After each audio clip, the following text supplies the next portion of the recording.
you're as angry as he is. Yes, I am. And that's why you bring your harassment suit against him. Yes, because I never followed him. I never went to his house. I never sent him a letter. I don't even look at him. I understand that. So why can't you understand that his anger began with your mistake? So is $5,000 going to make him better, or should I give him a hug? Because I don't understand. Like, I mean, come on. You ought to give him a hug, and you ought to give him his money. I have nothing else. I hope that changes his life then. Okay, gentlemen, we're going to excuse you both now while we deliberate in this matter. Thank you very much. Keep you cool, guys. This courtroom is now in recess. I think it was you, Patricia, that described this as the saddest and most tragic set of coincidences. I mean, I'm paraphrasing. But good grief, same car, same color car, same first 3 digits. It was a mistake. But by the same token, who can imagine getting into their car and minding their own business and being attacked?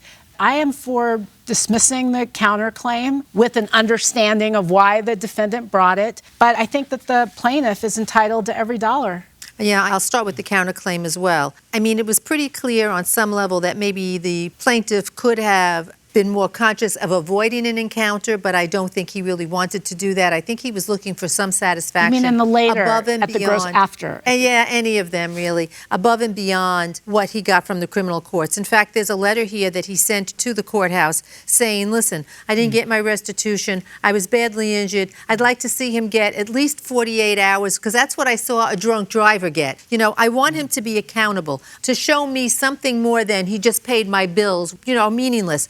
So I would dismiss the counterclaim because I really don't think there was any real intent to harass or annoy the defendant. I think it was just to get even. And I think that the plaintiff should be given all $5,000 that he's asking for. The defendant should be somewhat more accountable. He went above and beyond what he should have done under any circumstances in defense of his own property. I think he started the ball rolling, and it should end with him. I think certainly the criminal aspect of it didn't resolve the problem. The plaintiff has every right to bring a lawsuit essentially based on gross negligence. Of course, the defendant made a mistake, but I do think the plaintiff is entitled to the full amount that he's asking for. Unanimous? Yeah. Yes.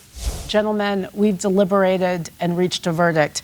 I'm going to start with your countersuit, Mr. Barnhart. And I don't want you to think that we're giving short shrift to having somebody yell at you in a grocery store, especially, I'm just going to say it, being an African-American man in certain communities and having somebody yell at you and accuse you of things. You know, who knows where that grocery store escalation could have ended if somebody had heard him and said, yeah, you know, you just never know.